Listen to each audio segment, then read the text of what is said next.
YouTube, what it do, loved ones? You know the motto if you can. After the story, go over there, hit us with a like, which is a thumbs up, and that'll let us know we kicking our stuff. This right here, we seen this on a different YouTuber channel, Gang Banging Life Coach. And he had talked about homies that nobody know, or homies that our generation might have missed their generation at a certain point in time, homie. And back in the days, that was pretty common for a homie to go do some time, 7, 8 years, and then come out and it be a whole system, a whole generation of new dudes moving around, and we might not be acquainted with one another, homie. And I felt that was an interesting topic, and I had went through something like that in the early 90s with a homeboy from my neighborhood. And he was OG, but he had been doing time. So by the time his bid was up and he came home, you know, it was a fresh YG system, and I had been out there doing my thing along with other homies. And at that particular time, homies was coming home from penitentiary, you know, state boots, blue Levi's, and you might have a blue state shirt or a blue sweatshirt on, homie. You know what I'm saying? And that was kind of like the attire coming home. So I remember the homie came to the turf and he was blued down like that with some locs on. You know what I'm saying? So when I hit the building, that building that we was in, I'm looking like you know, like, who is this dude? Like, homie, who is you? And he like, you know, saying he from the turf. I'm saying, like, you know, blood, you know, at the terminology that back then the terminology was using. I'm like, blood, back this out, nigga. I don't know you. Who is you? So we trying to give his spiel at that time, and it wasn't no homies at that time that really actually knew the homie. So I go big on the homie and everything, you know, disrespect him. You know what I'm saying? We out there arguing. I wanted firing on the homie, getting off on him. And I think he tried to like get off back, but he, you know, I moved him out there. I was tripping and moved him. I think I had a cannon. But anyway, to dig into the story, we was misinformed on one another, and times do change in these neighborhoods, homie. So anyway, years. Okay, so let me back up. So anyway, after that, a few more homies had came through, kind of asking what happened, and I told dudes that I went big on a certain homie. So now homies is like, you know, dude ain't no punk, dude had been around here and this and that. So now time from the 90s, homie, time had went on some more years than passed on, homie. And so I'm in the field hustling one time, dog. And I'm downtown actually hustling. And in the midst of me doing my thing, the homie had walked up on me. Now I ain't seen the homeboy probably in 7, 8 years. So the homie walk up on me, and in the midst of us having a conversation, the homie clipped me with a cool one, homie, and like, you know, damn near try to send me. But the two homies I was with said when he clipped me, I had went back against the wall and kind of like brought myself back with hostility, mad because the homie had snuck attack and clipped me. But anyway, homie, we had wind up like, you know, chasing the homie, grabbing him. And I kind of told the other homies I was with, like, you know, raise up on us going big, because they was misinformed on what this whole thing was about, homie. And it was about me not knowing the homie at the time, moved on him, and he wind up, you know, time later, wind up seeing me getting his get back like that. But that is true. Things happen in the hood where homies will get down, homies might draw down, pop on a homie or something, because we be miseducated on homies that be coming in and out the turf, homie. You know what I'm saying? So I'm going to head it to BJ and let BJ weigh in on it. All right, now, peace and blessings to everybody. I known a few homies, like, that been gone for some years, that came home. They been in the pen or YA or juvenile hall doing their thing, and sometimes when they come home, we don't know them. And sometimes we don't know them because you got some homies that wasn't born and raised in the hood.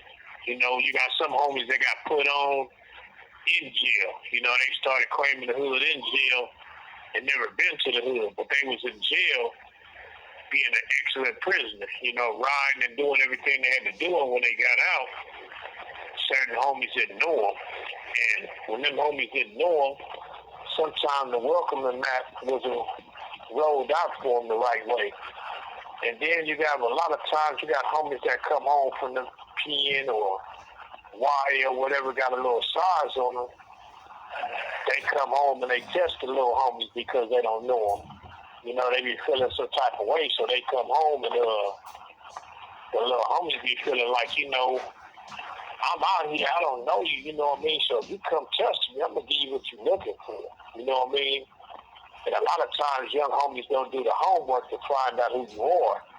Like, for an example, when I got out of YA, there was some young homies around there, and it was one of the homegirls particular, I was trying to get at her. I was fresh out, and she didn't have no boyfriend, and I've been knowing her, so I went over her house and was trying to holler at her, and I guess one of the young homies was jocking her too. And he came over, and he seen me on the front porch, and he was like, what's happening? He get to going off. He like, what's happening, bro? Where you from, homie? What? I'm like, Rod. I'm like, yeah, I'm Memphis Miller's too, you know what I mean? And he told me, asked me who I was. I told him who I was, what street I was from, and, everything was well, you know what I mean? And then a few more times he had seen me.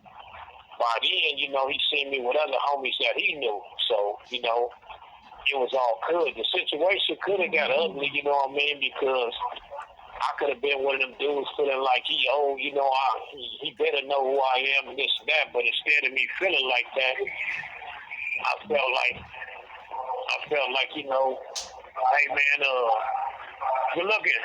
I felt like it's all good, you know what I mean? And just left it at that instead of trying to, be impressing the line. Because, I was once one of them young homies with homies like Babyface and certain homies that got out the pen. I didn't know them because I wasn't banging or hanging out when they went to the prison system, you know what I mean? So when they came home, I didn't know them, but I heard of them. So when they came home and pressed on me, I did the same thing. Like, homies with the whoop, and I gave them their props and did what I could do.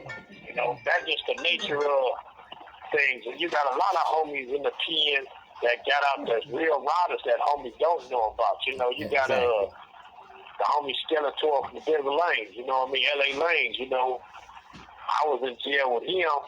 The homie was a cold rider, he got out, disappeared, got out, went about his life or whatever happened, he disappeared. But it's a lot of homies out there from our area around there that don't know him, because they didn't get a chance to meet him, Then you got homies like the big homie Big Beast from the hood, you got the homie Big B, it's homies like them that get out and they've been gone decades at a time.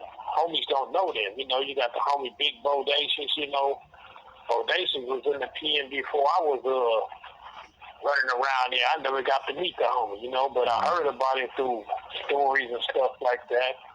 And then you got different homies from different hoods, you You got like the homie Mac from Millers, I never got to meet him, Ace from Millers. You got the big homegirl, Big Grump from the Millers, certain people, they've been gone so long that a lot of us don't know them. Right. But all in all, when you meet these people, you have to at least give them a chance, before you act upon them like, he ain't from around here, he ain't this and that. We never know who from where, because some people been gone, and we have to take the time to acknowledge those people. You know what I'm saying? On the real. I'm going to hand it back to you.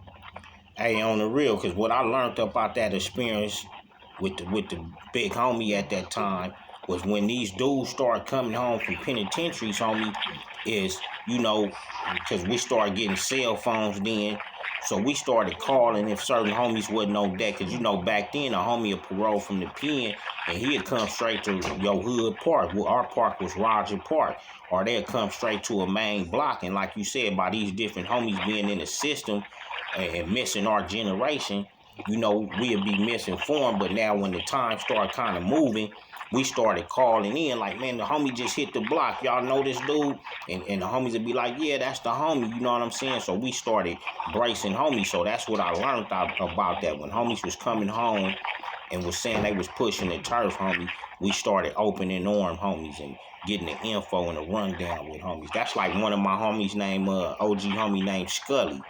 He just touched down after doing like 37, 38 years, homie. But these was homies we was hearing while they was gone in our youth. We was hearing about these dudes, but we never physically met these dudes. You know what I'm saying? And the list can go on, homie. But yeah, I just wanted to touch that subject because that's a real topic and a real subject that do go down in hood communities, homie. Yeah. And I'm gonna close it on now. Yeah, go ahead. And I always think about it because I done became one of them dudes. Like when I get out of here after doing so long, it's a lot of my little homies ain't gonna know me. You know what I mean? They probably heard of me, through this podcast or seen pictures and stuff like that or heard stories, but they don't know me. So I'm gonna go through the same thing. When I pop up at the park one day to take my kids swimming or whatever, young homies gonna be like, damn, who was that? You know what I mean? That's just the way it is. Sometimes you can't help it. When you really live this lifestyle, it's a chance you're going to take some time away from home, and sometimes you're going to do about a decade. This call and your telephone number will be monitored and recorded. Always keep in mind that the line you push on others will be pushed on you as well when the time comes. So always keep that in mind as well. That way it'll help you with your pushing on how you going to push. That was well said. Back on you, Yeah, that was well said how you push that, man. And that's just in the life of this street life period, homie. And I remember my uncle, he used to say some G shit like, man, when you dig one grave, dig one for yourself, homie. So that's true in this lifestyle that we do live, homie. And 89 on up, G stuff, not Ye stuff. And we on the edge with BJ APB. And we gonna stay sending it, homie.